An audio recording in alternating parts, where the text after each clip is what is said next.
Hello and welcome to our special coverage of the Russian invasion of Ukraine. I'm Olumide Macaulay, filling in for your host, Ladi Akeredoluwale. On the program today, Dutch court sentences 3 to life in prison for 2014 downing of MH17 over Ukraine.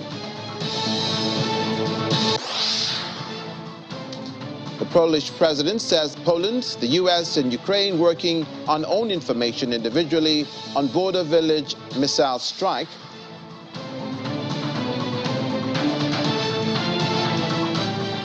And shocked by Ukraine conflict, Russian neighbor Kazakhstan looks west ahead of the elections.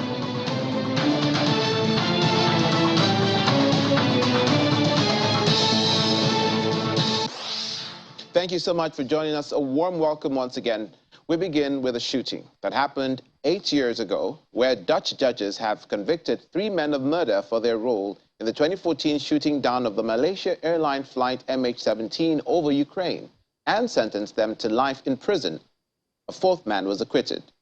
The MH17 was a passenger flight that was shot down over eastern Ukraine on July 17, 2014, killing all 298 passengers and crew, if you will recall. The 3 men convicted were former Russian intelligence agents Igor Girkin and Sergei Dubinsky, and Leonid Karchenko, a Ukrainian separatist leader. A 4th, Russian Oleg Polatov, was acquitted on all charges. At the time, the area was the scene of fighting between pro-Russian separatists and Ukrainian forces, the precursor of this year's conflict. Victims' representatives say the ruling is an important milestone, though the suspects remain fugitives. They are all believed to be in Russia, which will not extradite them. Russia's foreign ministry says it will examine the opinion of a Dutch court which says that a Malaysian airline was shot down in 2014 by a Russian-made missile, we just reported. The foreign ministry spokesperson says, in his words, "Now I can say we will study this because in all these issues, every nuance matters. After studying the legal document, we will probably then be ready to comment on it." Now, Moscow has repeatedly denied responsibility for the downing of the MH17, which was shot down over eastern Ukraine in 2014. Staying with the story, families of victims of the 2014 shooting down of the Malaysia Airlines flight have expressed relief after the Dutch judges convicted 2 Russian men and a Ukrainian man in absentia of murder and sentenced them to life in prison. Families of victims sat weeping and wiping away tears in the courtroom as presiding Judge Hendrik Steenhuis read the verdict. Take a watch.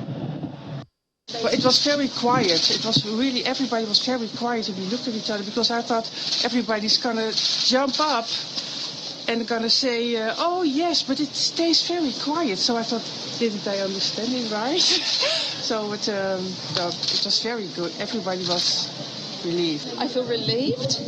I feel like the process has come to an end and it's been very fair and it's been meticulous and it's been thorough and the evidence has been weighed, and I feel like for those who want to hear, the truth is out there. And you've got to remember, while we were in court today, we still have to go home and sit at a dinner table without our loved ones, and I think that's never going to go away, that feeling that, you know, no matter what a court says or what happens in court, that's still always going to be the case. And for the, you know, nearly 300 victims' families, it's a difficult day.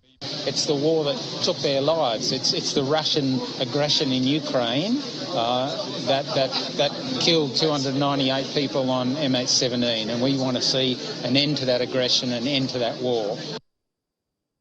In the meantime, there are international reactions to this. Australian Prime Minister Anthony Albanese welcomes the Dutch court conviction of the 3 men over the downing of the flight MH17 over Ukraine in 2014. The Malaysian airliner departed from Amsterdam and was bound for Kuala Lumpur when it was shot down over eastern Ukraine on July 17, 2014, as fighting raged between pro-Russian separatists and Ukrainian forces. I also want to just say on MH17 that we welcome the Hague District Court's finding of 3 men being guilty of murder over the downing of MH17. Our thoughts today are with the families and friends who lost loved ones in that atrocity. 38 people who call Australia home were killed of the 298 victims of this atrocious act of terrorism. And it is good that there's been cooperation between Australia and the Dutch security and police forces. We've gone through this legal and court processes, and we call upon Russia to hand over for justice the people who are involved in this and who've been found to be guilty in absentia. Now we turn our attention to Poland, where the Polish president visited the blast site on the border area of southeastern Poland, where a missile killed 2 people. He was accompanied by the head of Poland's National Security Bureau, Jacek Chiguera. After the visit, he says that Poland, Ukraine and the US each have their own information as they investigate the strike which killed 2 people in a Polish village close to the Ukrainian border area earlier in the week. Now, Warsaw and its Western allies say evidence from the scene points to the explosion being caused by a Ukrainian air defense missile that went astray in pursuit of a Russian missile. Meanwhile, the Polish president says Poland, US and Ukraine each have their own information as they investigate the cause of the blast, as we just reported. Speaking on a visit to the site of the blast in southeastern Poland, the president says it's not a surprise to anyone that there are emotions after his Ukrainian counterpart, Vladimir Zelensky, contested statements by Poland and NATO, saying the missile was likely a stray Ukrainian air defense rocket.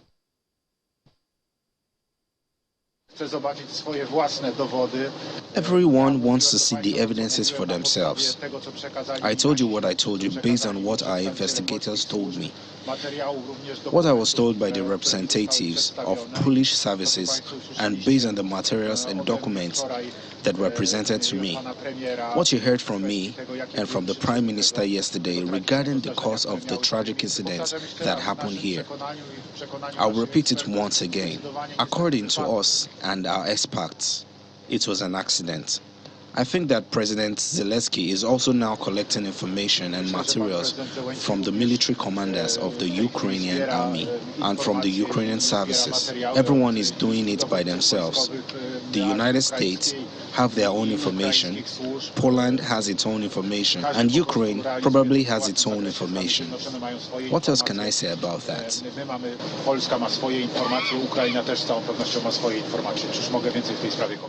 And now to the United States, where U.S. House of Representatives Speaker Nancy Pelosi, the first woman to hold that influential position, says she will step down as Democratic leader in the chamber a day after Republicans secured a narrow majority following the midterm elections.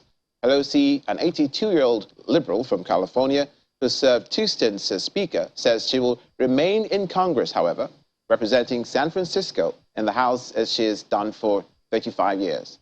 She also noted the increase in the number of women serving in the House since she first joined. Indeed, American democracy is majestic, but it is fragile. Many of us here have witnessed its fragility firsthand, tragically, in this chamber. And so democracy must be forever defended from forces that wish it harm. Last week, the American people spoke, and their voices were raised in defense of liberty, of the rule of law, and of democracy itself.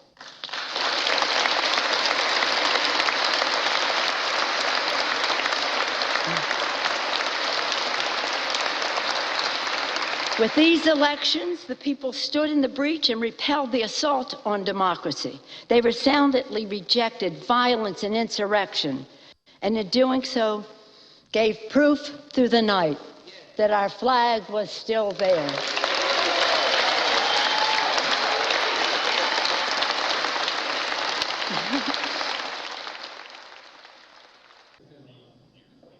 In the meantime, colleagues commended U.S. House of Representatives Speaker Nancy Pelosi after she said she will step down as the chamber's Democratic leader. Pelosi's allies are preparing a passing of the torch to Representative Hakeem Jeffries of New York, who will be the first black lawmaker to lead one of the major party's caucuses in Congress. He declined to say whether he will actually seek the role. Pelosi received cheers from her fellow Democrats as she took her place in the chamber to make the announcement and throughout her remarks. And I will always think of her as someone who embodies the spirit of the Democratic Party, of trying to serve the people and maintain hopefulness and optimism about what America can be, at the same time that she's very tough-minded about making it happen politically and understanding that there will be vested special interests that are trying to stop you at every turn. And so we've got wonderful new generations of people who've studied under Nancy Pelosi, who've watched her work, who know how to engage in the kind of coalition building that she's famous for, and will pick up the mantle. And just like she often invokes John F. Kennedy and Tip O'Neill and people that she looked up to, we will always be able to look up to Nancy Pelosi. And we're going to have her here for 2 more years, so we're going to be able to directly ask her questions and get her advice and her wisdom on different situations. And she will probably go down in books as the most impactful speaker in the history of the United States House of Representatives. She has been an inspiration to women, young people, and just people of color across this country. And who better to speak with us concerning U.S. politics as it affects the Russian invasion of Ukraine than Mr. Stephen Hayes, President Emeritus, Corporate Council on Africa. Thank you for joining us on the program this morning. Good morning. Thank you. Keeping in mind that Kevin McCarthy, leader of the Republicans, is touted to take Nancy Pelosi's place if that happens, and that he suggested he'll pull back funding on U.S. support of Ukraine in their conflict against Russia. How much of a perspective can you give us on the intrigue on the House of Representatives leadership that's happening right now? Well, certainly Mr. McCarthy will take over as Speaker of the House. The Republicans have the majority. There isn't a clear Democrat to contest, and even if they do, the Republicans, regardless of the strife within the party, will support a Republican Speaker. So I think that's a given. How much it is going to affect Ukraine, I think, is a little more questionable. First of all, the Biden administration is already moving now before the January 6th time when Republicans will take majority in the Congress and new congressmen will come in. So Biden has already submitted a proposal for greater funding for 2023 and into 2024. So that will be a moot issue to an extent. And then secondly, I don't think that 100% of Republicans would vote to take away or reduce funding to Ukraine. That's an issue that Americans feel very strongly about, and I think that many Republican congressmen, or at least certainly several enough, that would not reduce funding to Ukraine. So he may attempt that, but I think that's going to be a struggle. And you also have the Senate, which will be in Democrat control. And so there's going to have to be some compromise even from Mr. McCarthy. Now, to the Dutch court and the judges who handed life sentences in absentia to the 2 Russian men and the Ukrainian man for their role in the shooting of the airline flight, killing all 298 passengers and crew, including 38 Australians, and now the fugitives are believed to be in Russia, where extradition is considered unlikely for obvious reasons. Do you think Russia will hand them over to the Dutch authorities? I would agree with you. No, the answer is simple. They're not going to hand them over. And I think, from their point of view, they would see that more as an accident, whether they would take responsibility for that, which I think they should. They were responsible for it. But whether they see that as a deliberate murder is another issue. We've had our own incidents, quite frankly, in all fairness, of erroneously shooting down airliners. So I think that's going to be a moot issue. I think the important thing is that yes, it was decided in court. Yes, it was there was evidence considered. There has been a verdict rendered, and I doubt that it's going to go much further than that. To the missile strike now in Poland, President Joe Biden says that it's unlikely the missile was fired by Russia. And NATO Secretary General says the blast was likely caused by a Ukrainian air defense missile. And Ukraine, on the other hand, has denied this, saying it has evidence of a Russian trace in the blast. Your thoughts? I think the bottom line is where all parties agree is it was an accident. There's nobody in their right mind right now that would deliberately hit Poland and try to involve NATO. So I think, again, it was an accident. Was it from Ukraine? If it were, it certainly was an accident. Was it from Russia? If it were, it was an accident. I think that's going to be an issue that we're going to have to be very careful not to blow up beyond the fact of it was an accident. Otherwise, you're going to continue to heat up the conflict and draw in other parties, which is right now what we don't want.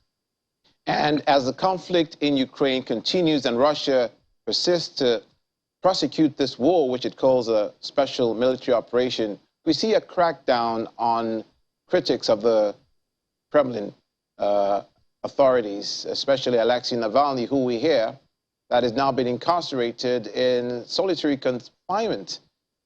What's your view of how Putin is handling dissent in his own country to this war? My view, frankly, I think it has been consistent in that Putin is more old Russia.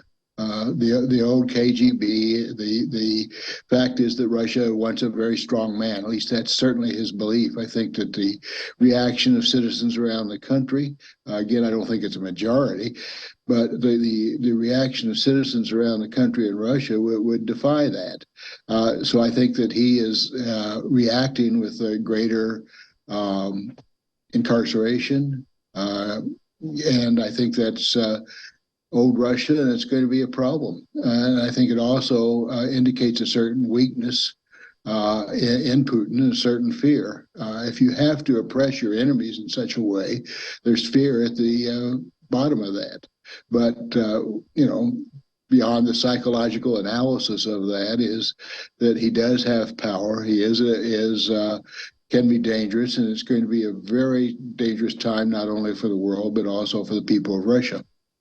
Finally now, Mr. Hayes, what do you consider is the outcome of the tactics they're employing right now with attacking civilian buildings, energy installations? We understand 10 million Ukrainians right now are without power. 7 people died in a village called Vilniask near Zaporizhia. Is it just to break the Ukrainian spirit so they can say to their president, we're tired, end this war? Well, I think that's very strongly a part of it. Putin can, in fairness, Russia is going to have a very difficult time if they were to lose this war. That the corridor of the 4 provinces that they've annexed is absolutely essential if he's going to protect the Russian fleet. There's otherwise, if you even lose one of those provinces, Kherson right now is possibly at risk, then he's lost his land corridor to Crimea. So, and that's where the Russian fleet is. Plus, he would lose the access from the Sea of Azov into the Black Sea. So that's the only warm water port. So that's essential to Russian defenses in Putin's mind. So he's not going to back away. And so right now we're, okay, what's the next step? If he's unable to beat the Ukraine army, then he's going to have to work on the spirits of Ukraine and also wear them down if they simply can't resist. one is certainly wear down the spirits, but secondly, if you destroy the infrastructure, then it makes it easier for a continuing war and a continuing invasion. So I think his strategy is very, very clear. Whether it's going to work, I hope not. I think the spirit of the Ukrainian people have been amazing in this one. I think it went far beyond what anyone was expecting, and it shows a great deal of courage. I think now Western Europe is going to have to also sacrifice, because there's going to be a pinch from Putin on the power supplies to Europe. So that's going to be something that the United States and Europe are going to have to resolve as well and solve. Exactly. And all this in spite of the harsh winter that has already onset in Ukraine, with snow everywhere, and the power cuts obviously making this bad situation worse. Thank you so much for your insight. Stephen Hayes, President Emeritus, Corporate Council on Africa, former President, American Center on International Leadership, and the President, Cohen and Woods International, for coming on Russian invasion of Ukraine. Thank you, an honor as usual. Thank you very much. There is little doubt that Kassym-Jomart Tokayev will extend his rule over Kazakhstan by 7 years in presidential elections on Sunday. What is less clear is how the former diplomat can reduce his resource-rich country's dependence on Russia without alienating it. Now, Tokayev, who opinion polls predict will completely win re-election at the weekend, has pushed back publicly against international territorial claims made by Russian President Vladimir Putin in Ukraine, souring relations between the former Soviet Republic and Moscow. At a forum in St. Petersburg in June, where Tokayev shared the stage with Putin, he said his government did not recognize Russian-controlled regions in eastern Ukraine, and that Kazakhstan upheld the individuality of internationally recognized borders. His blunt remarks took observers by surprise and prompted angry threats from some commentators in Russian media.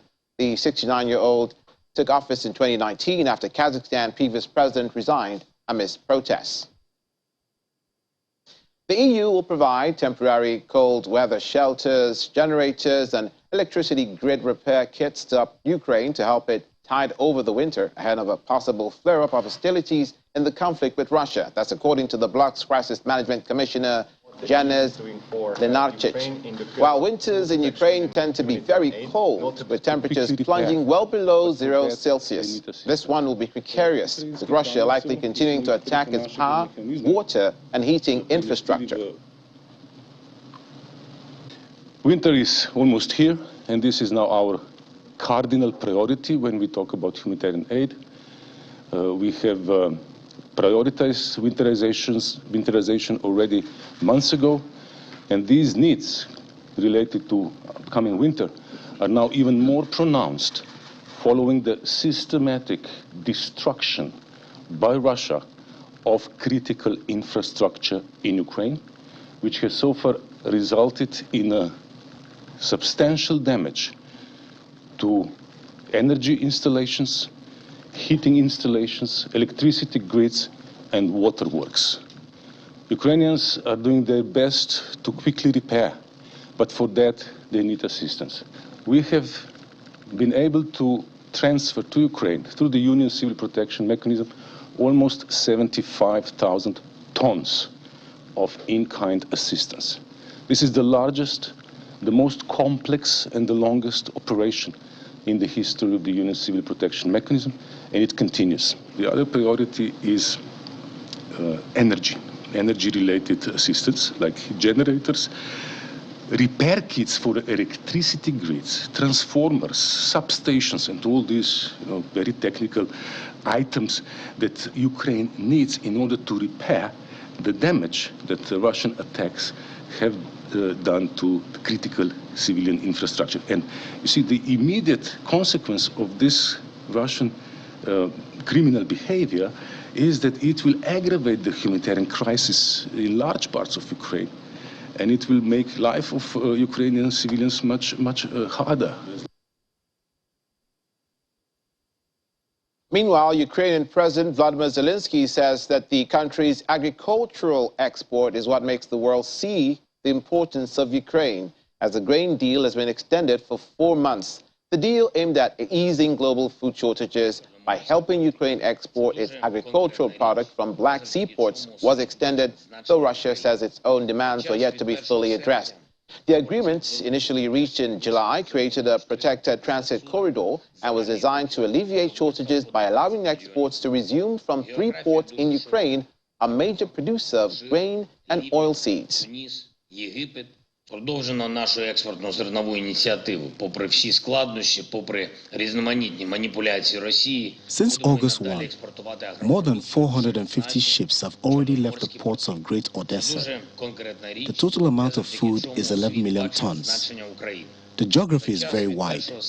Morocco, Algeria, Libya, Tunisia, Egypt, Sudan, Ethiopia, Somalia, Kenya, Yemen, Lebanon, Bangladesh, China, India, Indonesia, Turkey, as well as the countries of the European Union. It means that food prices are significantly lower than they would be without our food exports. We have done everything to expand this work, and I thank all our partners who are helping, the UN and Secretary General Guterres personally, Turkey and President Erdogan personally. I'm grateful to everyone in our team responsible for this work. What really matters is the results.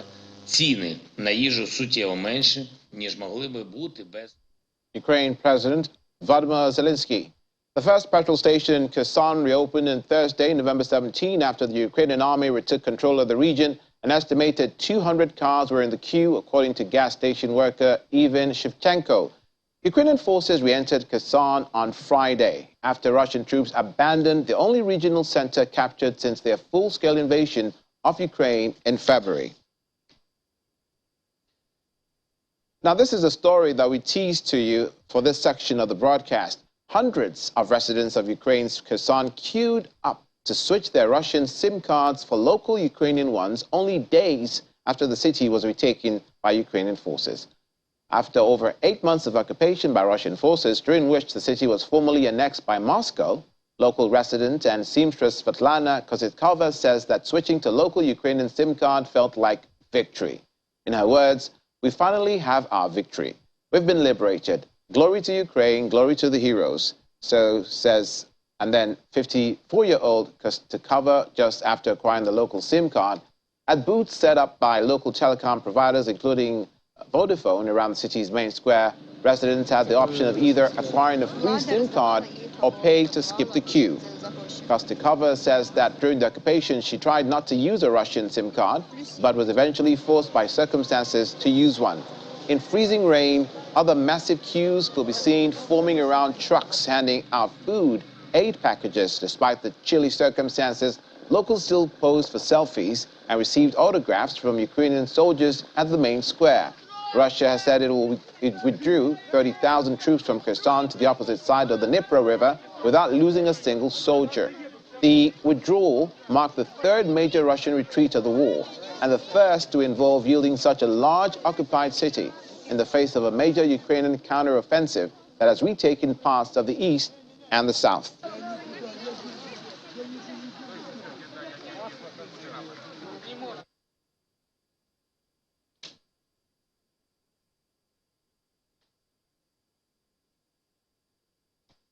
Now, for a business perspective to the Russian invasion of Ukraine, we are in stellar company once again with Laddie Williams. Laddie, good to see you. Let's begin with... Good to see you, Olumide. Thank God it's Friday. Same here. Thank God it's Friday. We hope that that sentiment is echoed in Ukraine in spite of the tedious time, to put it mildly, that they're going through. But if you can just walk us through how Russian central bank's share of friendly currencies, Forex trade up to 31% in October. Yeah, so we know how, the Russians have, tried to de-dollarize, the Russian economy, and they've been pushing that, agenda boldly right now. We see that, we see the impact, data coming out from the Russian Forex market. We see that friendly nations like the yuan currency there, is trading up, from data received. It's trading up about 31%, showing that, they're trading, the trading pair, that's the yuan ruble pair, is getting more volume on the exchange. But check out the US dollar there. We see that volume has dropped about 41% month on month, showing that they're moving away, the traders are moving away from trading the US dollar. And that's mostly because of geopolitical tension, and, domestic borrowing costs. What are the implications for Russia? So the implications is, obviously, they're trying to get more friendly currencies, used for their trade settlements. Right. They want to move away from the US dollar because of the heavy sanctions, that's been hammered on them, by the US and its allies. So at the end of the day, it's moving away, as much as possible from trading with the US dollar. We're seeing that reflect in their forex market, even though their citizens, according to the central bank, the citizens are still buying, a lot of USD, obviously trying to move to the safe haven because they also see, the US dollar as a safe haven asset. But, the central bank has termed or called the US dollar a toxic currency and tried to, encourage their citizens to move away from it. But data shows that they're still buying, a lot of US dollar. But at the end of the day, is to try and get, trade settlements away from the US dollar, getting like the yuan, the rupee, and other friendly nation currencies. So that's the agenda, really. Quickly, is the Russian currency still so resilient? It's not looking so bad, right now. It's still holding up quite well because we know the changes the central bank had to make, the Russian central bank, making sure that exporters converted most of their foreign currency into the ruble. So it's still keeping the ruble, strong at this time, even though, economists and experts say that the Russian economy has a lot of cracks. But, we shouldn't look at the ruble as the strength, of the economy. But the ruble is holding up well. Okay, let's cross over into the UK. Laddie, help us understand what's happening with the British Chancellor, Jeremy Hunt, who's blaming recession made in Russia as he increases taxes and cut spending. Yeah, so obviously, we've seen how much this war has raised energy prices, and that has, impacted countries like the UK. Looking at how much inflation has risen in the country, we've also seen the energy prices, and we've seen the government try to support citizens and businesses, by creating a cap on energy prices. But at the end of the day, the cap is going to have to get more expensive, from about £2,500 to £3,000. And the government is trying to see how they can support, households by making up that £500 difference. And obviously, that money is going to come from somewhere, even though, the government is looking to pay that. But is this a justified claim, or is just trying to deflect responsibility? At the end of the day, if you look at politics, really, a little politics maybe. It may be a little, but at the end of the day, we've seen how much this war has raised prices globally. Prices of grains, prices of energy. We've seen oil, Brent, hit a record high this year, even though it's come below the $100 mark. We've seen grain prices go up. And at the end of the day, the inflation we're seeing in most countries is food inflation. That's what's, propping up the inflation rate and energy costs. So at the end of the day, it kind of like makes sense, when they say it's inflation made in Russia. Finally, as a parting shot from you, I'm told we have to, I'm enjoying the conversation so much, I wish I could take it through, but how are the markets looking in a few seconds? Okay, so for Europe, I see unchanged. This morning we see the investors are still looking out for the rate path, for the central bankers, and they still, and the U.S., we also see that the markets closed in the red yesterday. Obviously, investors still expecting that the Fed are going to raise rates even higher going forward, because we saw CPI and PPI actually, go down, but at the end of the day, investors were expecting maybe the Fed might actually calm down with their jumbo rate hikes, but that's not looking feasible now. From what we've heard from some of the Fed members there, the Fed speak, some of them are saying that rates will still go up, at this point regardless, even though they're seeing some kind of peaking. And that's playing into the crypto market too. We're seeing, prices still subdued, the price of Bitcoin there with that FTX contagion issue still, hammering and weighing on that market. So Right, still that's watching. fantastic. That's fantastic. Although some of it sounds like Greek to me. Right. But for people to have full perspective of the world of business, right, they should please join you after this program, top of the hour for Business Morning. Exactly. With Laddie Williams. So do join us for that. Laddie, thanks a lot. Thank you. Jailed Russian opposition leader Alexei Navalny says he's been transferred permanently to solitary confinement. Mr. Navalny says the move took place just days before a planned family visit and was aimed at silencing him. He was already facing 11.5 years in prison on a range of charges, including fraud, which he said are trumped up. The 46-year-old has long been the most prominent face of Russian opposition to President Vladimir Putin. Mr. Navalny was already in solitary confinement, also called a punishment cell, but he could only be held there for 15 days, according to a post on his Instagram account. But in a series of tweets yesterday, the high-profile Kremlin critic says he'd been accused by prison officials of being an egregious offender and moved to a cell-type room. His visitation rights have also been curtailed. Mr. Navalny is being held in a penal colony more than 250 kilometers east of Moscow. He was arrested on his return to Russia from Germany, where he's been treated after being poisoned with a nerve agent. And President Volodymyr Zelensky says about 10 million Ukrainians are without power after a fresh wave of missile strikes by Russia. At least 7 people were killed in the strikes, with the number expected to rise. According to him, Ukraine's air defense managed to shoot down 6 cruise missiles and 5 drones. On Thursday, Russia pounded Ukraine with a fresh missile barrage, hitting more energy installations and other civilian buildings less than 2 days after one of its heaviest bombardments yet. 7 people died when a missile hit the apartment block in Belyansk near the southern city of Zaporizhia, according to the Ukrainian president. Officials also say a gas production plant in the east and a missile factory in Dnipro were among the latest targets. Those suffering power outages are mainly in the capital Kyiv, the western city of Vinnytsia, the port city of Odessa in the southwest, and Sumy in the north. Meanwhile, Kherson residents gathered in downtown Kherson to receive humanitarian aid, to charge their phones from a generator installed in the central square, and to talk to each other. For instance, one Halnia, a 53-year-old local resident, came to get bread and to talk to other people. And Titania Sutula came to receive food aid for her and her children. Along with food, people queued to get some medical help near a mobile clinic set up by a volunteer from Vancouver. We've come from, basically we all started in Dnipro, and we're setting up a mobile clinic, basically first aid, some medication, very minor stuff, just to help out the people of Ukraine.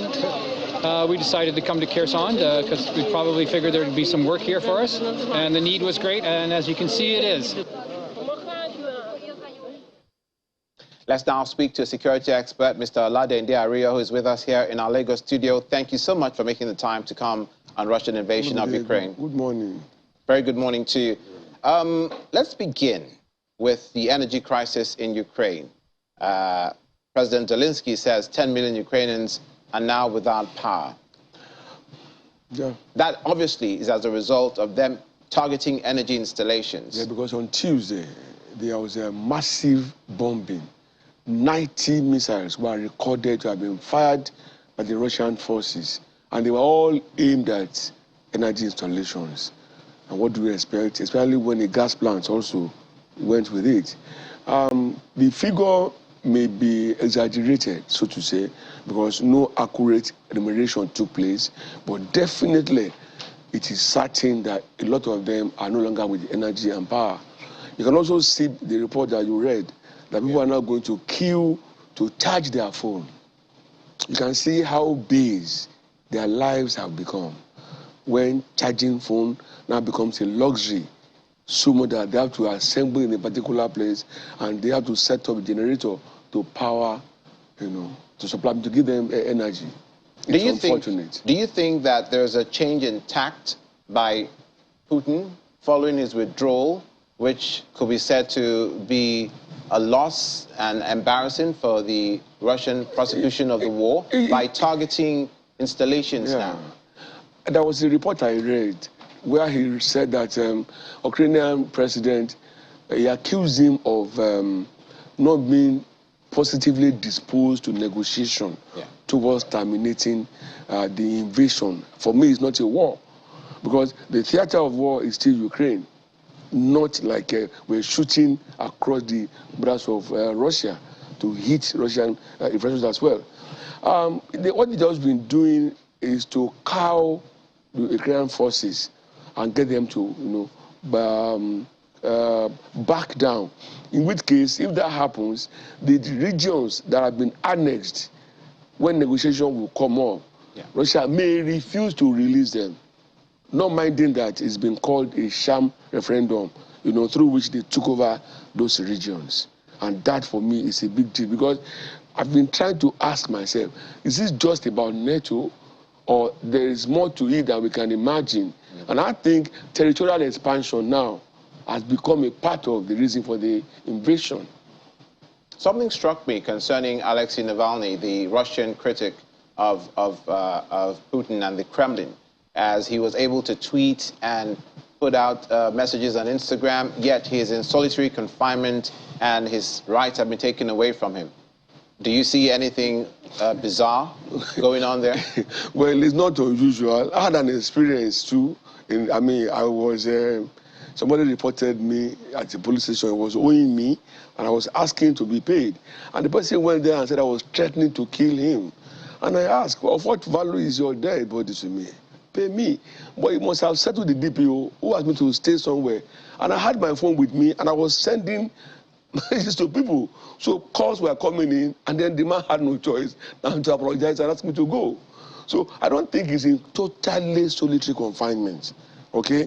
Let's also know that his rights had not been taken away in absolute terms if he still had access to the phone. So that means he's still linked to the world, if you want to understand. Maybe physically he's restrained, but he can still reach out to the world electronically. Now, with the winter coming, we know that it's going to be a very problematic situation for the Ukrainians, and that's happening already. What's your impression of their resilience in the face of this adversity? It's getting a lot tougher to keep holding on. So much that the president of Ukraine had to call for NATO members to support them to keep their airspace free. What's he trying to say? That they can be deflecting missiles, so they won't be able to wreak havoc on Ukrainian presence and facilities. I read a report where 2 people were designated, in certain parts of Ukraine cities to go and be looking for dead bodies. Because they said any soldier that gets killed at the war front should be given, should be buried with dignified burial. These are spin-offs that nobody bargained for. Like the 7 people that they said died, then there was a deflection of a missile that landed in Poland, killing 2 people. A lot of these things were not planned for. So I still think, unfortunately, at the last UN General Assembly, we look forward to a meeting of the Chinese president, Indian president, Prime Minister, for them to kickstart the peace process, but it didn't happen. Now, there's another meeting coming up in Thailand, okay? And then they are banking on maybe they'll be able to use that to start off the peace process. I think everybody's getting tired now of the war because it's not looking good at all, okay? And that's why I kept saying I wouldn't want to call it. It was an invasion, unprovoked invasion for that matter. And so much has been damaged in Ukraine. And the world will pay for it. We already have a global hyperinflation, arising from all of these things. Ditto for the availability of grain. Good thing that the Black Sea port importation of grain is still extended, reducing, the problem that came up when it was totally stopped. Remember, in Nigeria, we were affected that the price of bread went up because wheat was not coming in. Yeah. So I don't think this one will go beyond this year with all these developments. Now, concerning the reactions to this war, you rightly mentioned that the Putin administration said that Ukraine doesn't want to come to the negotiating table. They're accusing them of not wanting to negotiate. On the other hand, Ukraine is saying that Russia just wants to destroy the Ukrainian people. Where do you think the truth? A middle ground can be found? Russia is not suffering casualties as much as Ukraine. Okay, so if you are the one beating me, you have you are getting the upper hand over me. Naturally, I will want this to stop. So I will not be resentive. I will not oppose peace process. Okay, but it's you who is having the upper hand that may want to say you want to still punish me a little bit more, or you want to still teach me some sense. So I don't think what Russia has said should be taken. Okay, I would rather be on the side of Ukraine anyway, because as soon as the war ends, I'm relocating to Ukraine. Thank you, Mr. Olade Ndiario, for coming on the program. Thank you for having me. Now, to the sports perspective, as all this conflict is going on, the Russian Paralympic Committee President Pavel Roskov has confirmed it will exercise its rights of appeal the suspension of its International Paralympic Committee IPC membership. The IPC Extraordinary General Assembly voted to suspend the RPC and the National Paralympic Committee of Belarus for their failure to comply with membership obligations under the organization's constitution on Tuesday in Berlin. In a lengthy statement criticizing the decision of the membership, the RPC accuses German authorities of political interference in Paralympic sport, claiming that Roskov was forced to attend virtually after the IPC's request for visas for the RPC delegation was rejected. Now, the RPC also say that it'll appeal to the general international public and organizations, including with an open letter to the UN, the IOC, and the international non-governmental human rights organizations for persons with disabilities.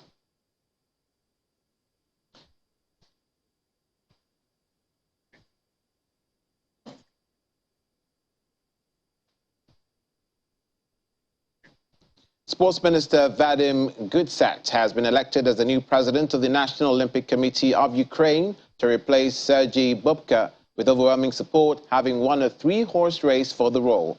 The 61-year-old, that is 51-year-old, Olympic fencing gold medalist delivered a resounding victory in the election, defeating Tokyo 2020 Greco-Roman wrestling champion and politician Zan Belyunik. Biathlete and Olympic gold medalist Olena Belosiuk was the only woman on the candidate shortlist, but she withdrew to support Belyunik's campaign. In the end, Gutsat received 123 votes, 83% of the vote, taking over from the 1988 Olympic pole vault champion who stood down after 17 years in the role. Now he was elected first vice president, while AC Milan and Chelsea striker Andrei Shevchenko was amongst those picked as vice presidents. The current sports minister now leads Ukraine to Paris 2024. Hi everybody. Hello. Hello. What are you painting? These are very cosmic. Oh, is that The Princess of... And finally on the program, the Princess of Wales was seen comforting a Ukrainian mother during a visit to a community center where she met displaced families and volunteers. During a visit to Reading's Ukrainian Community Center, Kate Middleton spoke to a refugee identified by British media as Galina Bolebrook. The Ukrainian mother became emotional as she spoke to Princess Kate. She also took part in a painting activity with kids and was seen asking the girl if she felt safer here. Bread symbolizes wealth. Hi everybody. Hello. Hello. What are you painting? These are very cosmic. Oh, is that